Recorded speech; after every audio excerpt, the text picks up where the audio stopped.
Mutiara Hikmah Official, menyingkap hikmah di balik sunnah.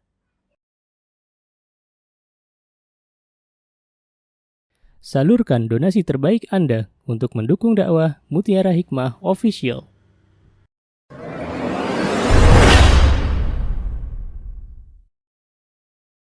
Akhwati fillah rahimani wa rahimakumullah. Sebelum kita membahas hadis yang ke-44 yang berkaitan dengan haji, maka kita ada satu lagi PR ya, masih berkaitan dengan ibadah nawafil. Di sini disebutkan hadis ke-43, muallif dalam kitab Umdatul Mar'ah, yakni Syekh Dr. Adil Hasan Yusuf Al-Hamd, beliau berkata, kata beliau, alaiki binawafilil ibadah. Alaiki binawafilil ibadah, hendaklah kita mengerjakan nawafil. Nawafil itu jamak dari nafilatun. Kalau ada kata nafilatun berarti artinya adalah sunnah. Kalau ada kata mustahabbun berarti itu artinya sunnah. Kalau ada kata tatawwu' berarti itu artinya sunnah. Kalau ada kata masnun berarti itu artinya sunnah. Maka di sini kata muallif, hendaklah kalian mengerjakan ibadah-ibadah sunnah. Kenapa? Tasqalina biha mawazinak. Karena ibadah-ibadah sunnah itu akan memberatkan timbangan amal soleh kita di akhirat nantinya. Dan kita paham, kita beriman bahwa di akhirat nanti ada yang namanya hari amal soleh kita ditimbang oleh Allah Subhanahu wa ta'ala. Ya, subhanallah. Kemudian kenapa kita harus mengerjakan ibadah sunnah? Yang kedua, keutamanya adalah untuk menyempurnakan tukammilina biha ma naqasa min amalik. Menyempurnakan amalan-amalan yang masih kurang. Mungkin ketika kita melakukan ibadah di sini ibadah saum ya, misalnya saum Senin Kamis atau saum ayyamul bid atau puasa-puasa sunnah lainnya, itu untuk menyempurnakan ibadah puasa kita di bulan Ramadan. Ya, barangkali ketika kita berpuasa di bulan Ramadan ternyata ada beberapa larangan misalnya yang kita lakukan atau mengurangi pahala kesempurnaan kita. Maka ditambalnya, disempurnakannya dengan ibadah-ibadah puasa sunnah, saum sunnah. Subhanallah. Jadi boleh seorang wanita dia beribadah saum, ya, ibadah saum sunnah, tapi dengan syarat dan ketentuan berlaku. Apa yang ada dalam hadis ini? An Abi Hurairah radhiyallahu anhu anna Rasulullah sallallahu alaihi wasallam qala. Hadis ini dibawakan oleh Abu Hurairah. Rasulullah sallallahu alaihi wasallam bersabda, la yahillu. La di sini adalah nahiyah, artinya Rasulullah sallallahu alaihi wasallam melarang, tidak diperbolehkannya.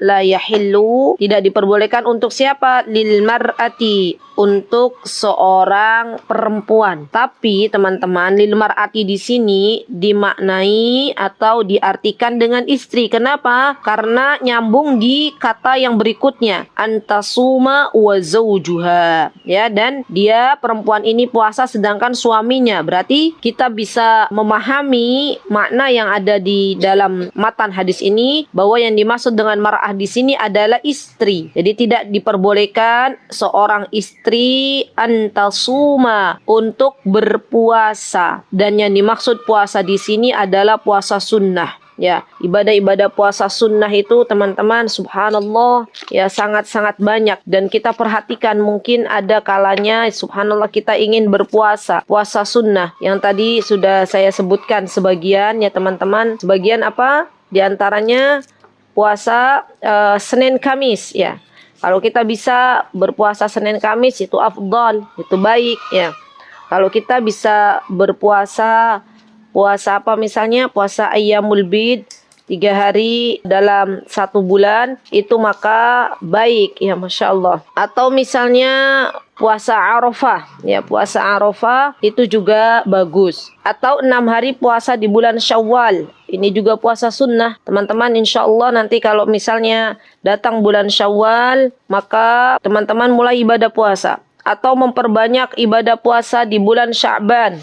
Maka ibadah puasa di bulan Sya'ban juga hal yang disunahkan oleh Nabi kita Muhammad sallallahu alaihi wasallam. Ya, baik. Ada hari-hari yang dilarang untuk berpuasa, ini juga harus kita perhatikan. Walaupun itu puasa sunnah ya teman-teman, kita harus memperhatikan ini, jangan sampai karena ini puasa sunnah ternyata kita puasa saja padahal dilarang puasa di dalam waktu ini. Ya, jadi harus berilmu terlebih dahulu. Kapan waktu yang dilarang untuk puasa sunnah? Waktu yang dilarang untuk puasa sunnah itu diantaranya teman-teman adalah kedua hari raya. Jadi hari raya Idul Fitri dan hari raya Idul Adha. Ya, kita sebagai orang-orang beriman hendaklah ikut merayakan dua hari raya umat Islam, yaitu hari raya Idul Fitri dan Idul Adha, dan tidak diperbolehkan untuk ibadah saum, ibadah puasa.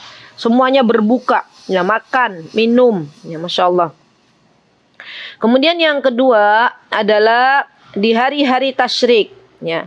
Hari tasyrik itu berarti teman-teman tanggal 11, 12, dan 13 Zulhijjah. Jadi teman-teman kan merayakan hari raya Idul Adha itu tanggal 10 ya. Nah, nanti 3 hari setelah Idul Adha itu dilarang untuk berpuasa. Walaupun bertepatan dengan hari Senin Kamis, tetap tidak boleh. Karena itu adalah hari yang dilarang untuk melaksanakan ibadah puasa. Walaupun itu puasa sunnah. Ya, jadi ada berapa hari? Ada 5 berarti ya, Idul Fitri, Idul Adha, hari tasyrik tanggal 11, tanggal 12 dan tanggal 13 ya. Dan juga ada puasa yang dilarang teman-teman, yaitu puasa yang dikhususkan pada hari Jumat. Nah, jadi misalnya contoh, ada orang nggak puasa Senin Kamis, tapi dia hanya puasa khusus hari Jumat saja. Itu tidak boleh. Ya. Karena Rasulullah SAW pernah mengatakan bahwa la yasumanna ahadukum yaumal jumu'ati illa yauman qablahu aw ba'dah. Maksudnya kata Rasulullah SAW, yang namanya puasa hari Jumat itu harus digabung. Ya, baik itu dengan hari setelahnya atau sebelumnya. Misalnya di hari Ayyamul Bid pas bertepatan dengan hari Jumat, hari Kamis, Jumat, Sabtu, maka ini diperbolehkan. Ya, atau misalnya gini, hari Jumat diperbolehkan, misal contoh. Ada teman-teman mau puasa Daud. Ya, puasa Daud itu kan sehari puasa, sehari tidak ya. Nah, pada waktu puasa nanti akan berjumpa dengan hari Jumat. Nah, dalam hal ini diperbolehkan. Karena teman-teman memang bukan bermaksud untuk puasa di hari Jumatnya, tapi memang teman-teman sudah membiasakan untuk puasa Daud. Ya subhanallah. Subhanallah. Luar biasa ya orang-orang yang diberikan kesempatan untuk puasa Daud itu adalah rezeki dari Allah Subhanahu wa taala. Ya Masya Allah. Baik. Kemudian ada juga teman-teman yang dilarang untuk berpuasa adalah hari Syak. Hari Syak itu maksudnya seperti apa? Hari Syak itu puasa sunnah ya. Adalah hari di mana dia itu ragu apakah hari pertama Ramadan atau akhir Sya'ban.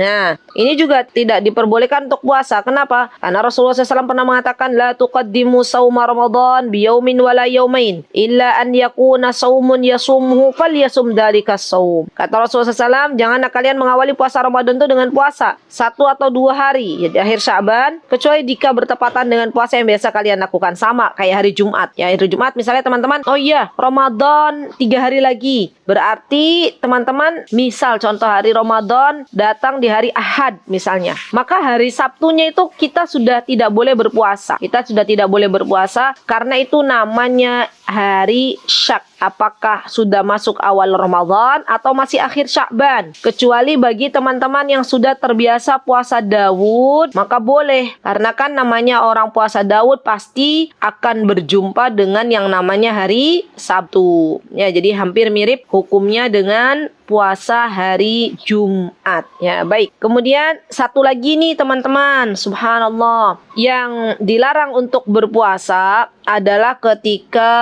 seseorang berpuasa sepanjang masa. Ya, jadi subhanallah 1 tahun penuh. Mau ada Idul Fitri dia puasa, mau ada Idul Adha puasa, mau ada Ayyamut Tasyrik puasa. Ini yang nggak boleh. Ya. Jadi teman-teman nggak ada tuh kita di dalam Islam itu, mohon maaf ya, ini saya harus memberitahu karena memang kecuali di bulan Sya'ban ya Rasulullah memperbanyak ibadah puasa. Tapi selain bulan Sya'ban, nggak ada yang namanya puasa mutih gitu ya, puasa 40 hari. Terus tujuan utamanya bukan untuk beribadah kepada Allah tapi untuk yang lainnya. Dan kita tahu teman-teman yang namanya puasa itu ibadah. Dan yang namanya ibadah itu harus ditunjukkan hanya untuk mencari ridha Allah. Bukan untuk mencari pesugihan, bukan untuk mencari penglaris, bukan untuk mencari aura gitu ya, bukan. Atau mungkin ada yang mencari biar tambah cantik, tambah ganteng puasa. Namanya puasa mutih. Nah, itu bukan tujuan untuk demikian. Tapi puasa itu adalah ibadah. Ya subhanallah. Dan berpuasalah hanya untuk mendapatkan ridha Allah subhanahu wa ta'ala. Karena besok orang-orang yang rajin puasa, maka ia akan mendapatkan kesempatan untuk bisa masuk dari pintu yang ada di surga namanya Ar-Rayyan. Subhanallah. Baik. Dan juga yang ini ya teman-teman, yang ingin saya bagi adalah tidak diperbolehkan juga puasa namanya puasa wisal. Puasa wisal itu puasa tanpa sahur, tanpa buka. Oh, Masya Allah. Terus saja ya. Nggak pernah buka. Dan ini tidak diperbolehkan. Kenapa? Karena badan kita itu punya hak. Ya. Keluarga kita punya hak. Suami kita punya hak. Maka tidak diperbolehkan di dalam Islam untuk berpuasa namanya puasa wisal atau wasal. Ya, Rasulullah SAW pernah mengatakan la tuwasilu fa ayyukum arada an yuwasila falyuwasila hatta sahur. Kata Rasulullah SAW, jangan kalian tuh melakukan wisal. Wisal itu maksudnya nyambung, nggak buka, nggak sahur. Jika ada di antara kalian ingin melakukan puasa, maka lakukanlah hingga waktu sahur. Maksudnya harus ada sahurnya, gitu loh.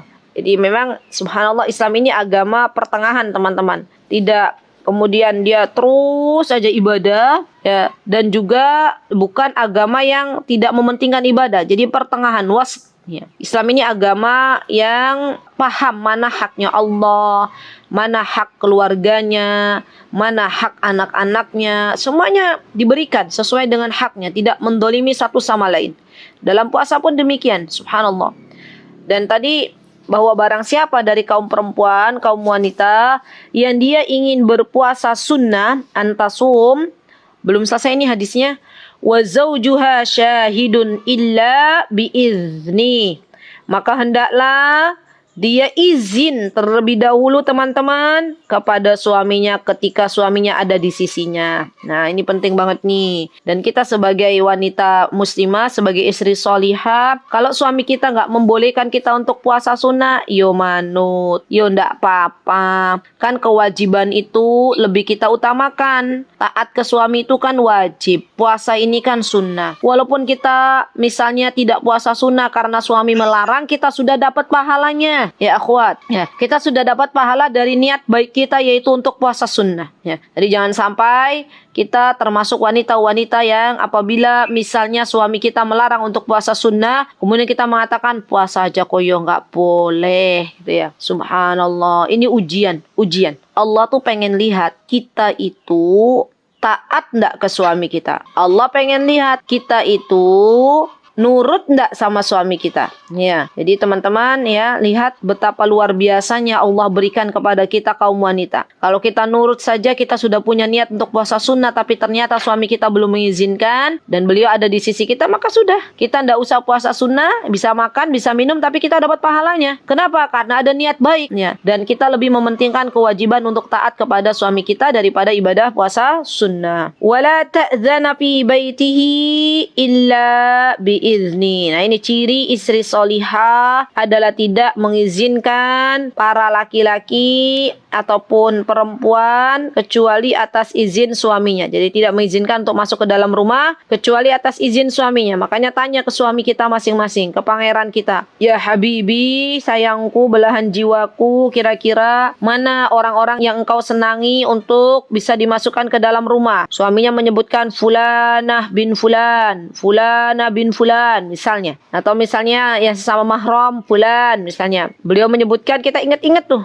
oh suami saya senang kalau ada fulanah boleh masuk ke rumah gitu ya. Dan terkadang subhanallah teman-teman, ada zaman dulu kala waktu kami masih belajar di Timur Tengah tuh subhanallah, para thalabul ilm juga ada tuh yang sedang digoda oleh setan ya, untuk apa? Kalau sore itu kerjaannya apa? Ada sebagian, gak semuanya, sebagian, dan ini sebagian kecil, untuk nonggo, untuk ghibah. Ya, dia itu fulana tersebut, dia berjalan ke rumah orang-orang. Ya, sampai sebagian syekh atau sebagian para laki-laki melarang istrinya untuk memasukkan fulana ini karena madorotnya lebih besar. Kalau fulana ini masuk, yang ada isinya jadi nggak qanaah lagi. Kalau fulana masuk ke dalam rumahnya, yang ada waktunya habis 2 jam untuk ghibah. Kalau fulana masuk, maka istrinya yang tadinya taat tidak taat lagi karena dikompor-komporin nama fulana. Ya, jadi boleh seorang suami melarang ya seseorang untuk masuk ke dalam rumah kalau memang dia tahu ada bahaya yang mengintai untuk istrinya. Ya, dan kita sebagai seorang istri manut karena itu ada kebaikan di dalamnya. Subhanallah. Dan ini bukan bagian dari memutuskan tali silaturahim. Ya, karena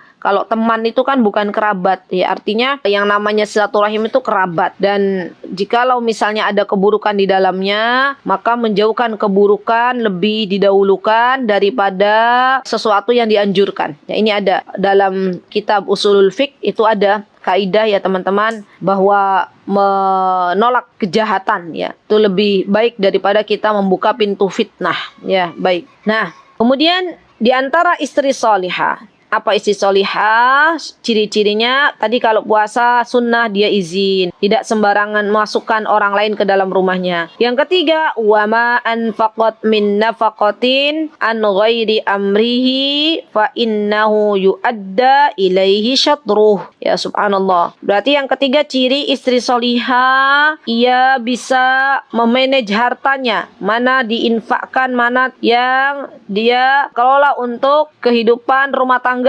Dan barang siapa seorang wanita, seorang istri yang menginfakkan harta suaminya, maka hendaklah izin terlebih dahulu. Ya, dan jikalau seorang istri itu menginfakkan harta suaminya, maka suaminya pun mendapatkan pahala. Subhanallah, subhanallah. Jadi begitu ya teman-teman. Kaidah dalam berinfak harta ini teman-teman, bagi kita seorang wanita, kalau itu murni harta suami kita dan suami kita memberikan kepada kita, misalnya ya untuk belanja atau memberikan kepada kita tapi amanahnya bukan untuk berinfak, maka minta izin dulu. Tapi kalau misalnya di situ teman-teman punya penghasilan sendiri, maka teman-teman boleh berinfak. Ya, misalnya memberikan kepada ibunya, memberikan kepada siapa misalnya, ya boleh. Atau misalnya suaminya tuh tipe yang ini Bu uang 1 bulan gitu ya, terserah Bu buat apa aja boleh gitu, yang penting buat yang baik-baik. Nah, kalau memang amanahnya demikian, maka seorang wanita boleh menginfakkan harta suaminya, karena memang amanah suaminya tuh bukan untuk uang belanja aja, tapi terserah Bu karena Bu ini pintar memanage uang misalnya ya, pintar memanage keuangan rumah tangga, maka dalam hal ini diperbolehkan bagi wanita untuk menginfakkan harta suaminya tanpa seizinnya karena sudah diberikan amanah. Ya subhanallah. Baik. Kemudian minal fawaid al-muta'alliqah bimawdu'il hadits. Al-fawaid jama' dari faidah. Ada faidah-faidah yang berkaitan dengan hadis yang kita bawakan hari ini, yaitu hadis yang ke-43. Apa di sini? Yang pertama, anna haqquz zawj min a'dhamil huquqi 'alal mar'ati, ya, bahwa haknya suami kita itu lebih agung, a'dham itu lebih besar, ya, lebih besar untuk kita tunaikan setelah haknya Allah Subhanahu wa taala. Jadi Allah juga punya hak, teman-teman. Di antaranya adalah Allah punya hak untuk kita ibadahi. Kalau haknya Allah berarti kewajibannya kita. Nah, setelah haknya Allah, maka yang harus kita tunaikan adalah haknya suami kita. Ya subhanallah. Kemudian yang kedua, annal mar'ata ba'da az-zawaj laysa laha mutlaqal hurriyyah fit tasarrufat allati laha 'alaqatun bizaujiha. Seorang perempuan, seorang istri setelah dia menikah, maka dia tidak langsung memiliki kebebasan di dalam menggunakan harta suaminya. Itu ya, yang tadi saya katakan penjelasannya rincinya seperti itu ya. Baik, kemudian yang ketiga, annal mar'ata la yazuzu laha an tasuma tatawwu'. Ini teman-teman nih. Di poin ketiga kita ketemu dengan bahasa tatawwu'. Tadi ingat-ingat lagi ya, tatawwu' itu artinya artinya sunnah. Nafilah itu sunnah. Mustahab itu sunnah. Masnun itu sunnah. Ya. Maka di sini yang poin ketiga, annal mar'a la yajuzu laha an tasuma at-tatawwu'. Ya, hendaklah seorang istri tidak diperbolehkan baginya untuk berpuasa sunnah idza kana zawjuha hadiran fil balad. Kalau suaminya ada di sisinya. Illa ba'da istizani. Kecuali suaminya sudah mengizinkan. Dan biasanya teman-teman, kita sebagai seorang istri, kalau mau puasa suami kita ada di samping, kita sounding dulu. Dari maghrib itu kita diskusi, kira-kira besok mau puasa nggak suamiku? Atau suaminya, yuk istriku puasa, siapin sahur. Ya oke, kita siapin sahur. Tapi kalau suami kita bilang, nggak dulu kayaknya di istriku keadaan saya masih belum membaik, misalnya belum fit, misalnya dari luar kota atau dari mana, suami kita belum mau untuk berpuasa sunnah, ya sudah, kita nggak usah memaksa. Baik suamiku, berarti besok saya siapkan buah untuk makan pagi, misal ya. Siapkan air panas untuk minum. Nah, itu harusnya kita lakukan begitu. Ya, jangan sampai suaminya ada di sampingnya, nggak bilang apa, misalnya dari sore, tiba-tiba ketika suaminya ngajak makan, mohon maaf suamiku saya puasa. Ya. Nah, ini tidak seperti itu ya teman-teman. Yang kita cari itu ridhonya suami ya, subhanallah. Istidzanan khassan aw aman, baik yang izin secara khusus maupun secara umum ya. Baik, maksudnya khusus atau umum itu misalnya teman-teman mau puasa sunnah, teman-teman izin khusus istriku, suamiku, saya mau puasa besok Senin ya, hari Senin. Atau izin amah, maksudnya saya mau, boleh nggak saya puasa sunnah gitu ya. Nah itu izin amah. Baik, kemudian yang keempat, annal mar'ata la tadkhulu baituha min man la yartadhihi az-zawj. Nih teman-teman, hendaklah seorang wanita, seorang istri tidak memasukkan seseorang yang suaminya nggak ridho, yang suaminya nggak suka, ya, nggak boleh dimasukkan. Kenapa? Karena itu akan menimbulkan bahaya, menimbulkan madarat.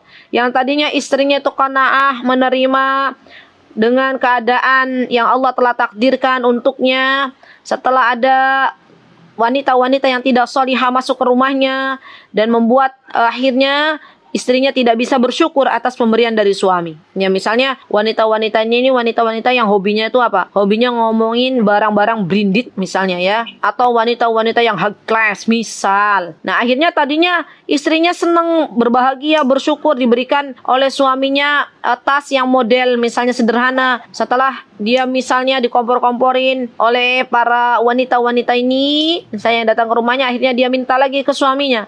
Padahal itu bukan kebutuhan, tapi hanya keinginan semata. Ya, jadi ini boleh seorang suami melarang teman-teman istrinya yang memang suaminya tahu persis kalau teman-teman istrinya itu datang ternyata membawa kemudaratan. Ya, baik. Kemudian yang kelima, anna amwalul bait minat ta'am wa ghairihi fi milki lizzauj madama huwal qa'im bin nafaqah. Amwal itu jamak dari malun. Ya, harta-harta yang ada di rumah kita, baik itu minat ta'am, baik itu dari makanan ataupun yang lainnya, itu dikembalikan lagi ke pemilikannya adalah milik suami kita, ya. Selagi suami kita itu memberikan nafkah.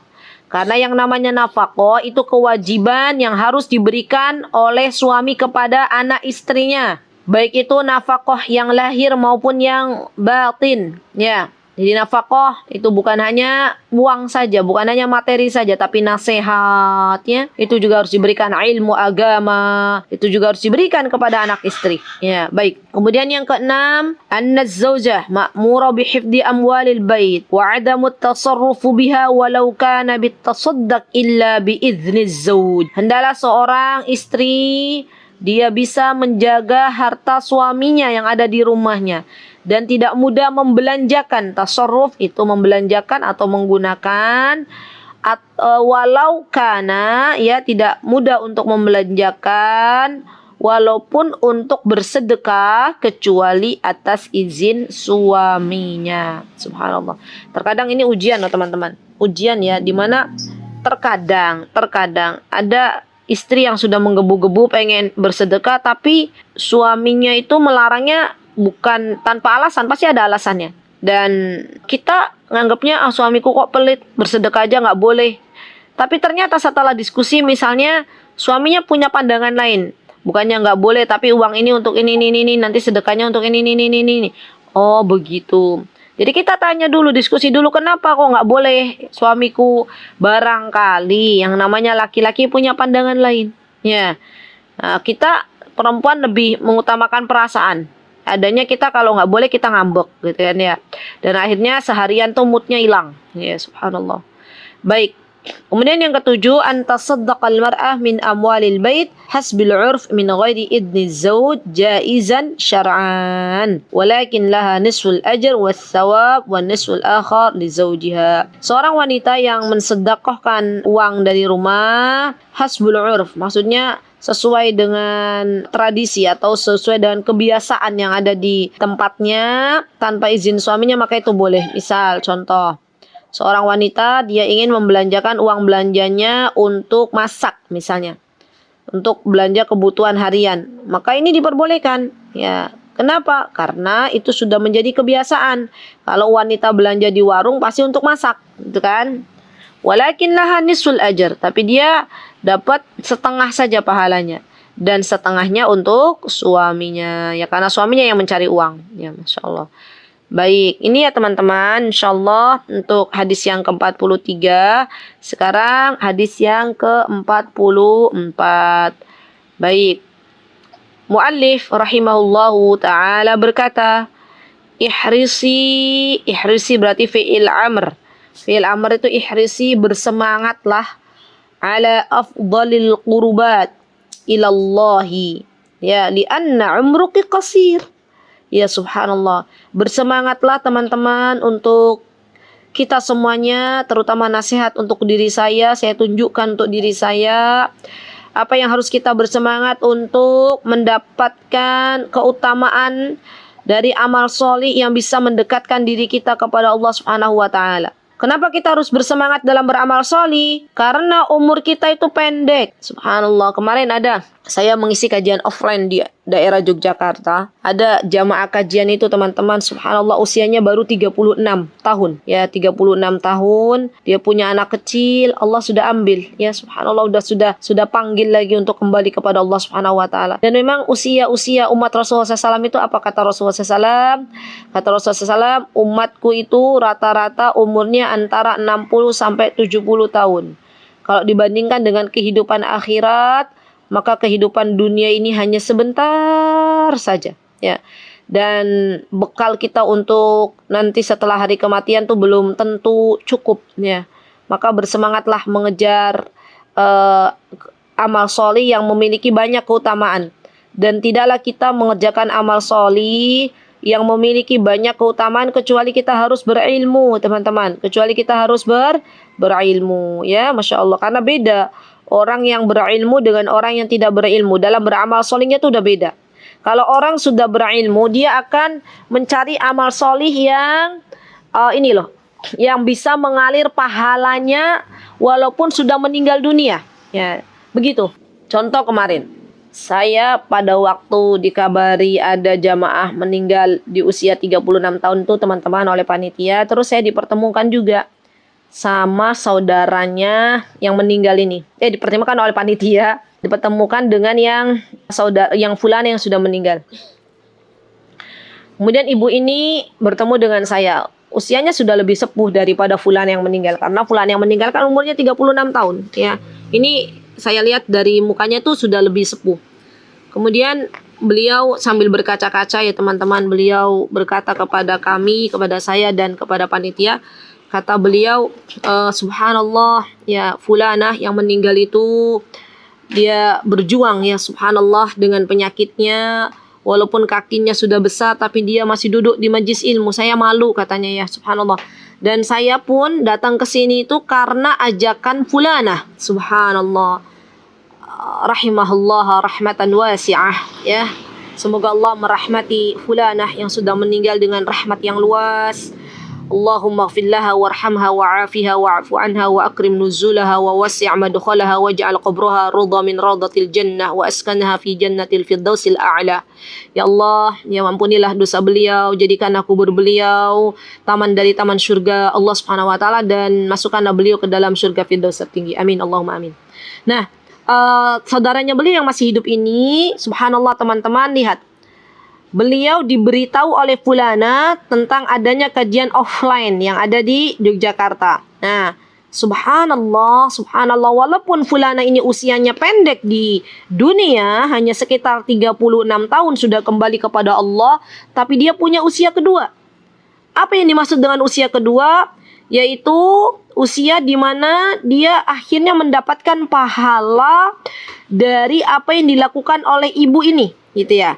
Karena beliau yang dulu mengajak ibu ini untuk datang ke majlis ilmu, dan ibu ini rajin untuk datang ke majlis ilmu, maka fulana juga dapat pahalanya. Walaupun ia sekarang sudah terbujur kaku di kubur. Nah, ini loh teman-teman.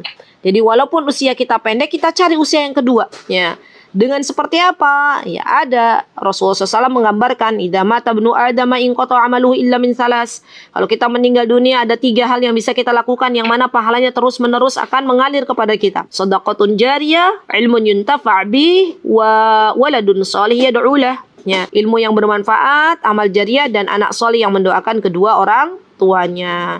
Jadi tugas kita adalah mendidik anak-anak kita, belajar dan mengajarkan, kemudian sedekah jariyah. Karena ini adalah usia kedua kita. Kita tidak pernah tahu siapa duluan yang akan menghadap Allah. Apakah saya dulu ataupun teman-teman semuanya dulu.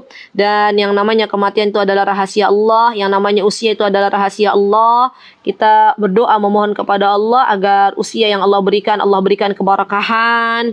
Allah menerima semua amal ibadah kita. Dan Allah wafatkan kita dalam keadaan husnul khatimah. Amin. Allahumma amin. Baik. Di sini di hadis ke-44 ini apa yang disebutkan?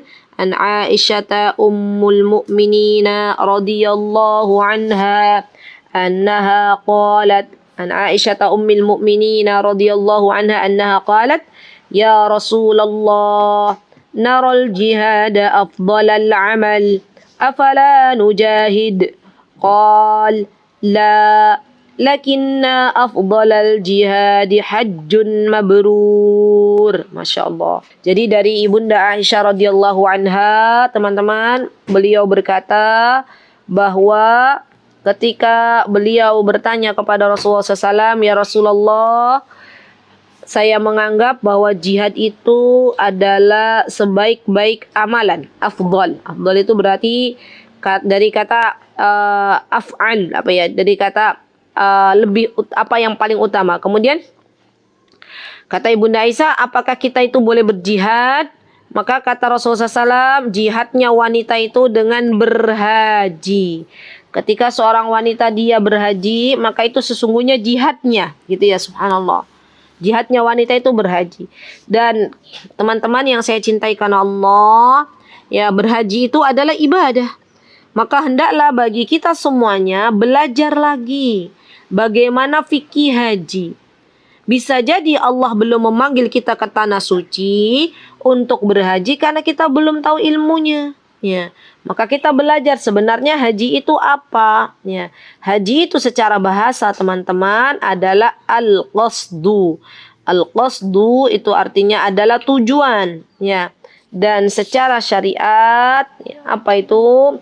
Haji itu adalah mengerjakan sesuatu yang khusus, yaitu manasik yang telah dijelaskan oleh Nabi kita Muhammad SAW di tempat yang nanti dilaksanakannya di tempat yang khusus, ya, di waktu yang khusus. Jadi haji itu tidak seperti umroh. Kalau umroh boleh sepanjang masa, kalau haji ada waktunya. Dan haji itu nggak boleh di Indonesia misalnya tempatnya, karena memang haji itu ada tempat khususnya, ya, dengan cara yang sesuai dengan apa yang diajarkan oleh Nabi kita Muhammad SAW, ya teman-teman. Jadi penting juga bagi kita untuk belajar manasik, walaupun mungkin teman-teman belum ada kesempatan untuk bisa berhaji, ya. Kita memohon kepada Allah, berharap dengan belajar manasik ini semoga Allah Subhanahu wa taala memberikan kesempatan untuk kita bisa berhaji ke Baitullah, ya. Semoga teman-teman yang ada di sini yang ikut majelis ilmu pada pagi hari ini Allah mudahkan untuk berhaji. Amin. Allahumma amin. Semoga siapapun yang mendengar kajian ini, semoga Allah Subhanahu wa taala memanggil, ya. Panggilan haji ini bukan hanya untuk orang kaya, teman-teman. Subhanallah. Tapi untuk siapapun yang Allah inginkan, Allah mampukan untuk ke sana gitu ya. Dan ada juga orang punya uang tapi belum ada panggilan dari Allah, maka tidak bisa. Ya walaupun memang dari kemampuan tuh diantaranya kemampuan harta. Tapi kalau belum ada panggilan dari Allah, belum ada hidayah untuk bisa menunaikan, terkadang dinanti-nanti. Nanti bangun rumah dulu, nanti beli ini dulu, nanti ngerampungin anak-anak sekolah dulu. Subhanallah, setelah semuanya dapat, ternyata usianya sudah senja. Ya apalagi antrian di Indonesia itu subhanallah untuk orang berhaji sudah capai puluhan tahun. Ya subhanallah. Baik, semoga Allah mudahkan semuanya untuk berhaji. Nah, hukum haji itu sendiri teman-teman adalah wajib seumur hidup sekali saja. Sekali. Ya, kenapa? Karena Rasulullah SAW itu di dalam kehidupan beliau juga berhaji sekali teman-teman. Ya, sekali. Jadi beliau berhaji seumur hidup itu hanya sekali. Teman-teman kalau sudah pernah haji, pengen haji lagi, ya kasih kesempatan. Haji kedua itu diniatkan untuk misalnya ibu bapak kita yang belum berhaji dan mereka sudah meninggal, misal. Maka itu ada namanya haji badal, ya. Dan itu diperbolehkan dengan syarat dia harus berhaji terlebih dahulu. Baik. Dari mana kewajiban haji ini? Ada ya dari surah Al-Imran ayat 97. Apa kata Allah Subhanahu wa taala? Walillahi 'alan nasi hajjul baiti man istata'a ilaihi sabila. Dan di antara kewajiban manusia terhadap Allah adalah melaksanakan ibadah haji. Ya, kemana? Ke Baitullah. Bagi siapa? Bagi orang-orang yang mampu mengadakan perjalanan ke sana. Dan mampu ini teman-teman bukan hanya mampu secara finansial, tapi mampu juga secara fisik. Jadi si mbah-mbah yang usianya udah ratusan tahun, ya misalnya kalau memang fisiknya sudah nggak mampu untuk berhaji, maka gugur kewajibannya. Ya tidak usah dipaksa. Kalau dipaksa di sana malah jadi bingung. Ya, masuk dari pintu ini bingung keluarnya kemana. Ya subhanallah.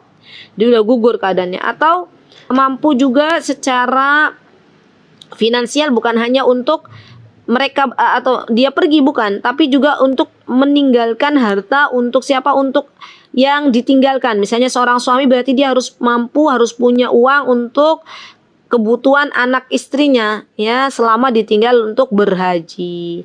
Jadi harta tadi apalagi tadi di antara kemampuannya fisik juga bagi seorang wanita hendaklah dia mendapatkan mahram ya. Karena ini adalah sebuah ibadah dan perjalanannya jauh ya teman-teman. Baik. Kemudian di sini Rasulullah SAW juga pernah mengatakan bahwa di antara ibadah haji kata beliau bunyal islamu ala khamsin. Teman-teman bisa lihat di hadis Arba'in Nawawi ya, ada hadis dari Ibnu Umar di mana beliau mengatakan bunyal islamu ala khamsin, bahwa sesungguhnya Islam itu dibangun atas 5 pondasi. Ya, yang pertama apa? Syahadatu alla ilaha illallah gitu ya. Wa iqamis salati wa itaiz zakati wa hajjil baiti man istata'a ilaihi sabila. Ya, masyaallah. Dan Islam itu dibangun atas 5 perkara. Yang pertama adalah syahadat, yang kedua adalah puasa, yang ketiga adalah apa? Tadi zakat, kemudian setelah itu ada juga sholat dan haji ke Baitullah. Baik. Nah teman-teman, kenapa kok teman-teman kita harus berhaji? Karena dia punya keutamaan sendiri. Subhanallah. Apa keutamaannya? Allahu Akbar. Keutamaan orang berhaji nih, biar kita yang belum berhaji semangat ya. Di antaranya adalah bisa menggugurkan dosa-dosa kita. Jadi Rasulullah SAW pernah mengatakan bahwa di antara keutamaan berhaji adalah dia setelah berhaji dan dia ketika berhaji lam yarfus, dia jaga lisannya untuk tidak berkata-kata kotor, walam yafsuk, maka dia akan kembali seperti dia dilahirkan pertama kali oleh ibunya. Jadi seperti bayi lagi, dan gak ada lagi dosa, sudah dihapus oleh Allah Subhanahu wa taala, didelete dosanya. Dan kita ingin teman-teman dosa yang selama ini kita lakukan di usia kita, ya misalnya usia kita 38, berarti setelah kita balik sudah dicatat dosa-dosa kita oleh Allah Subhanahu wa taala, maka kita pengen dosa-dosa kita dihapus oleh Allah Subhanahu wa taala. Caranya apa? Caranya dengan berhaji. Ya subhanallah. Yang kedua, ya, seseorang yang dia berhaji akan mendapatkan surga. Subhanallah. Apa kata Rasulullah SAW? Al-umratu ilal umrati kaffaratun lima bainahuma wal hajrul mabrur laisa lahu jazaa'un illal jannah. Ya, haji yang mabrur itu tidak ada balasan yang dia akan dapatkan yang lebih baik kecuali surganya Allah Subhanahu wa taala. Dan kita semuanya pengen, teman-teman, ya pengen memasuki surganya Allah Subhanahu wa taala.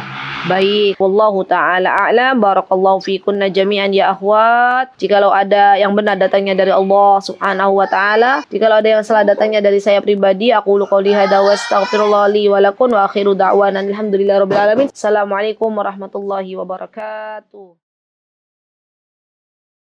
Mutiara Hikmah Official, menyingkap hikmah di balik sunnah.